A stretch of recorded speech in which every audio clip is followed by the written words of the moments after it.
આજે હવે રાજ્યની કોઈપણ આઈટીઆઈમાં પ્રવેશ મેળવવો પણ બન્યો છે વધુ સરળ।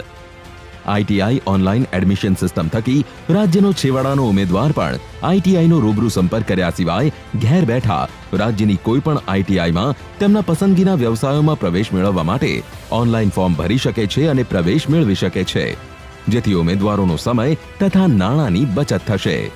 આઈટીઆઈમાં પ્રવેશ માટે ઉમેદવારની ન્યૂનતમ વય 14 વર્ષ પૂર્ણ કરેલ હોવી જોઈએ, જ્યારે ઉપલી વય મર્યાદામાંથી મુક્તિ છે।